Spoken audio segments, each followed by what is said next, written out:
One, two, three, one, two, three.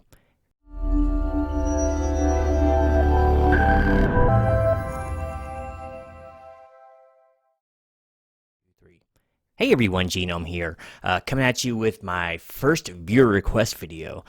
This one, I kind of did an addendum upon an addendum there, and one of my other frequent commenters kind of got on there, and I figured, well, why not give him a shot at it too? So this one is actually for Tim the Comic Collector, and I feel bad about moving him to the front of the line. Don't feel bad, you all get your turn. But his was going to be pretty easy to do compared to some of the other ones. I had to order some DVDs and stuff for the other ones. And so I have to do some research on it, so it's going to take a little longer on some of that. So don't worry, I'll get to you guys. But he brought up a really interesting one that I kind of wanted to get into a little bit, and it ties in a little bit with what I do on my channel quite a bit. And that is music. His question basically, and I'll put it up here on screen somewhere, was he kind of wanted to know, what was his exact words? Let me pull it up here. He'd like to see a video about my taste in music and any memorabilia I might have. So, pretty cool question. He just asked what kind of music you liked. You just kind of want to get an opinion of what I listen to, but also what I collect. Now, as far as memorabilia, I don't have a ton. I didn't really collect much of that. I just collected the music a lot when I was younger. And I saw a lot of shows back in Orlando. It was kind of a mini mecca for live concerts. We had so many places, so many venues where people could play cheap. I saw so many great bands, and I'll get into that here in just a little bit.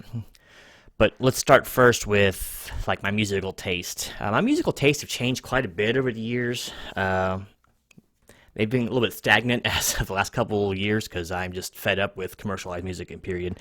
Basically, I have not listened to radio other than like talk radio, like to and from work, that sort of thing, since like 2002 or 3.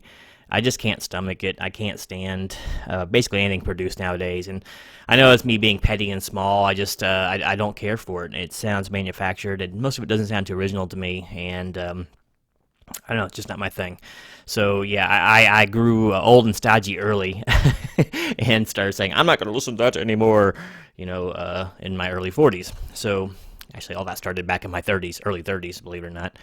So, but like I said, it's changed a lot over the years. When I was growing up, it was, as a kid, it was really weird because I got exposed to a lot of older music, older being a relative term at the time, when I was a kid, because my mom liked a lot of 70s, 60s, and 70s music.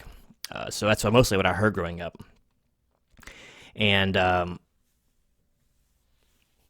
don't know, I guess it kind of molded my future leanings, even though they did wax and wane a bit, as it were. But yeah, so I'll never forget, we used to take car trips every year to see my stepdad's kids in Iowa. And we usually had, like, either what was playing on the tape deck was either Marty Robbins, Gunfighter Ballads, or just some Jimmy Buffett album. My dad loved those two guys. So I grew up just that stuff kind of bored itself into my brain. To this day, I still love it. But, as I got into my teens, I kind of got into a little bit of the heavier scene. I kind of eschewed everything but, like, really, really hard rock back then and some metal. I was a little more tunnel vision back then. And then swung back into the classic rock phase, like in my later teens. And then I completely got out of that and got into more of the trippy music, like the Doors. That's when I became completely enamored with the Doors, is back then, probably like 18 or 19, and I basically just listened to nothing but them for like 2 years. It was ridiculous.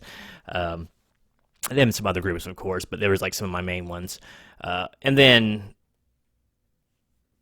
I grew out of that, and then I kind of went back to the hard rock phase, and then in my mid-20s is when I went on an industrial kick for like 5 years. EBM, electro, industrial noise. The harder and the nastier, the better. But I don't know, it grew. I still listen to that stuff to this day. I just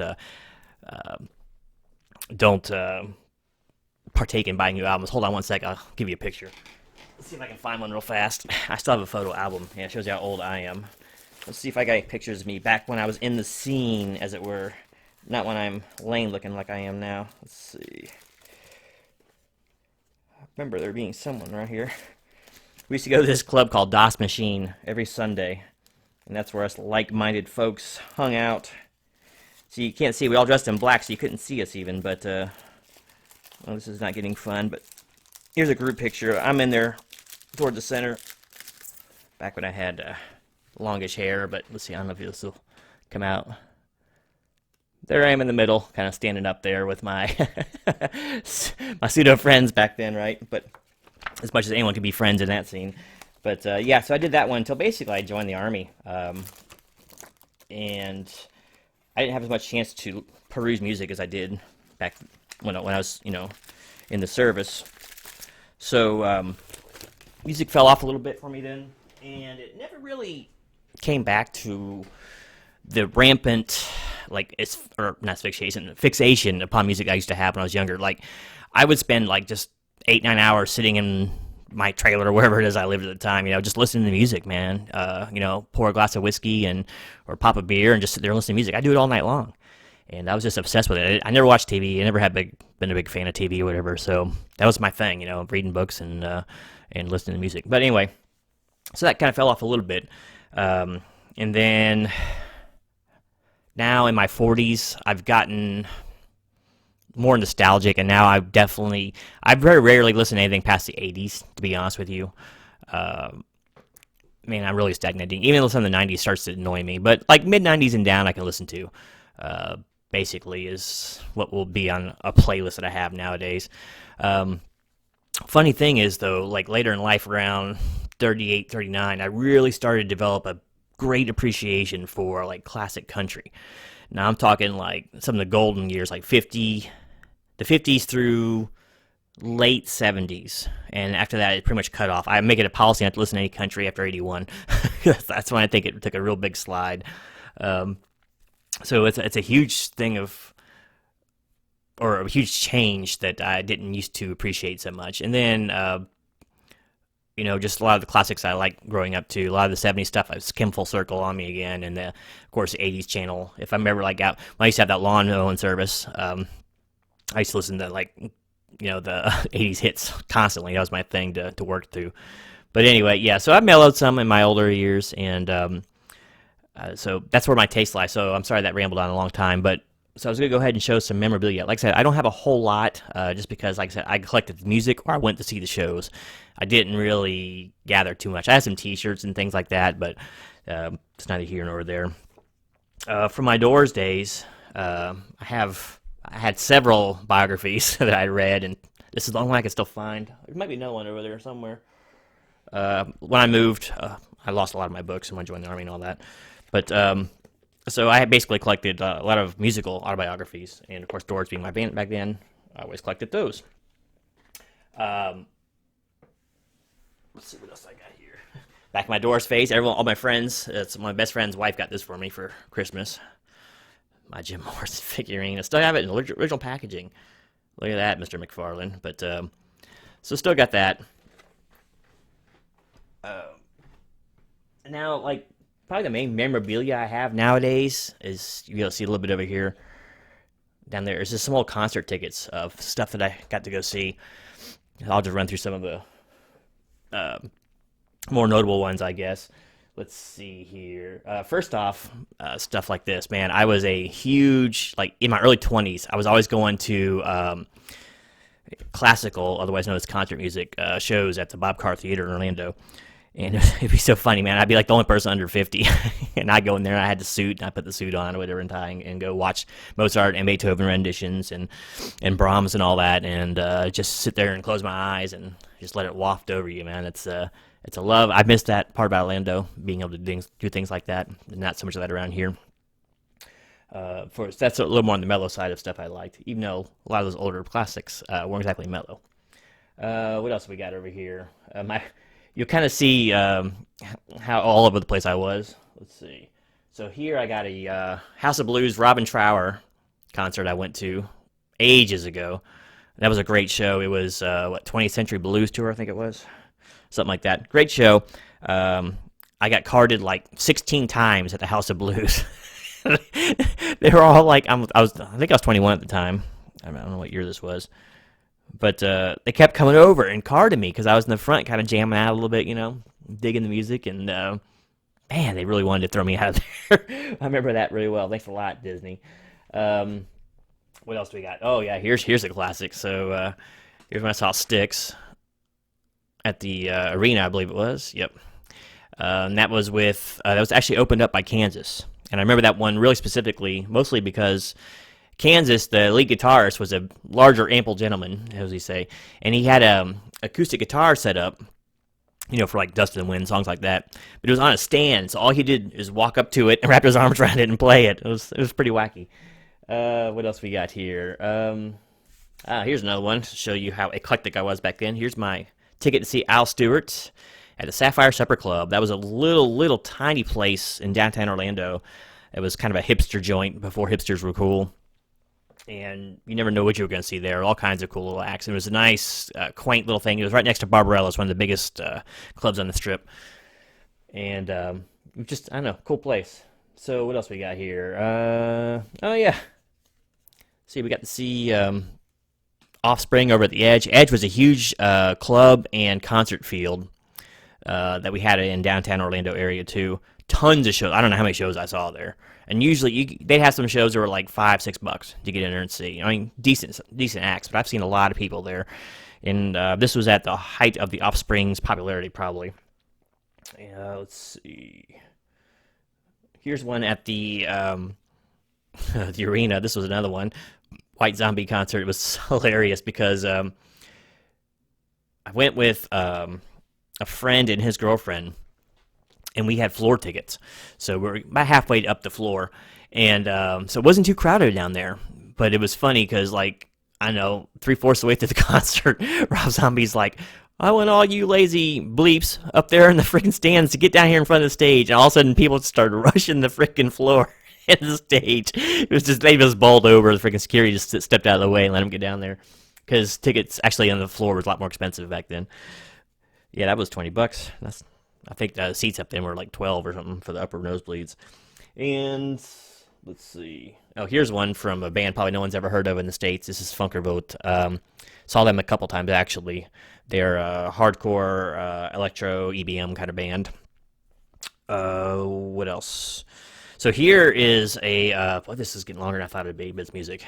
So you can't see them too well, especially that top one. But this is when I saw Nine Inch Nails, technically 3 times in 4 days. One was at the Orlando Arena, which was when there's a live rendition of the song Hurt, where they used concert footage, and I believe it was that show. You hear the audience in the background, whatever. But there's 2 tickets I still have that didn't get completely destroyed. For Jacksonville Coliseum and the Tampa Ice Palace, I think it was. And just wacky stuff, man, that happened on these little trips. Like the trip down there, I borrowed a friend of mine's car, and we met some dudes on the way. They were partying, and so we partied our way all the way to Tampa from Orlando. It's about an hour and a half drive. Because we were all going to the same show. It just happened to be that way. So we'd pull over every now and then and party up a little bit and then move on down the road.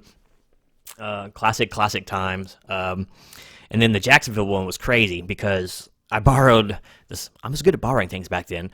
My good friend's dad's, he had like a little, just tiny toy bike. It was like a 250 old Yamaha or something. It was not big. And it sure wasn't meant for long hauls. And Jacksonville's about a 3-hour ride from Orlando. Longer on that bike because it probably topped out at 55 miles per hour. But I took my my best friend at the time. His name was Patrick. Patrick was a kind of a bigger dude. He's probably about 220 pounds, about 6 foot. So he rode on the back of this thing. So here we are. It probably looked like a tricycle the way we were riding this thing. 2 grown men riding all the way to friggin' Jacksonville. It was wintertime, as I recall. November 18th. It was a little bit chilly, and none of us had really any cold weather gear, so we just dealt with it, We'd stop and smoke cigarettes and try to get the feeling back in our hands, back when I smoked. Went to the show, had a good time at the show, except we were in the seats in that one. We couldn't get floor, so it wasn't as fun as the other ones. But and on the way back, it was so crazy. We had just enough money for gas, and we were like, it was low on oil. Everything was wrong. We had no cash, and we were freezing cold. But we got home, and it was just it was a hell of a time. The reason I remember this so fondly as well, because in order to get money for these tickets, because I was barely working back then, I sold like every VHS tape I had, like, or I put them in hock. I took them down to the pawn shop and hocked them for like $40 total, or whatever, so I could get the tickets to the stupid show. That's how much I like music back then. But so that was the adventure of Nine Inch Nails. That was during the Mr. Self Destruct tour, I think it was called. This is his third album. So here's some that probably resonate a little more right now. Just because these people passed on, or at least integral parts of them. Here's when I saw Rush over at the arena, and what was that, 2002? Wow, there it is. Yep, that was pretty cool because Rush. I don't remember them having an opening group. I think they played for like 2.5 hours. It was crazy how long they did, and of course Neil gave a long drum solo, and he just passed on a couple days ago. So thought that one bore mentioning. And then probably my favorite concert of all time was Tom Petty and Heartbreakers during the Wildflowers tour. Amazing, incredible show.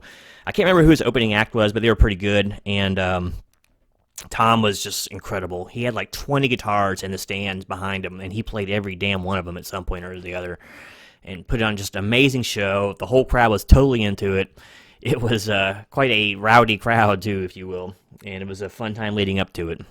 But, so that's, I mean, I saw tons of other shows that I don't have the tickets for, but these are the ones that I just was able to grab out of the thing. And then I guess finally for music, well, not the best picture in the world, but here I am, back when I was a bar back and / bartender at this bar. I think I was, let's see, 96. This is 1996, so I was 20 years old here. I'm dressed so uptight because I'm working. This is a band, used to be called Seeking Treatment, Voodoo Chicken originally, and they would come in and, you know, play every couple weeks at this bar I worked at, and they were really cool dudes, and they found out that every now and then with other bands I would sing Roadhouse Blues by the Doors. Any Doors song I really could sing back then, but there's a few other things I could do. So they would have me come up and sing that, at least sometimes a couple songs, but I would always come up and sing the Doors song every time they played, usually 2 nights. It was just classic fun stuff, man, and we'd just get into it. The whole crowd would get into it, and it was a really busy place. So yeah, that's probably my favorite musical memory, even though I barely remember doing it anymore. But yeah, so that's me at 20 years old. Do I make you Randy? Yeah. My hair was at mid-length at that point. It got really long after that. But so yeah, there it is. Boy, that turned into a long thing. I expected it to be a short one, shooting this late at night. But yeah, so music played a huge part of my life growing up. And, you know, I guess it just turns into a long video when you try to talk about an old love, as it is. So, yep. So, Tim, the Comic Collector, there you go. That hopefully this is somewhat entertaining to you. I won't bother with a bunch of clips and pictures and stuff in this one because I want to keep this one a little more simple because I got to go to bed and get this thing uploaded. So, anyway, I appreciate the great suggestion. And for those of you out there who I tasked with finding a subject, you too could have something similar in this vein. So anyway, thanks for watching. Until next time, this is Genome, finally remembering his days of wasted youth.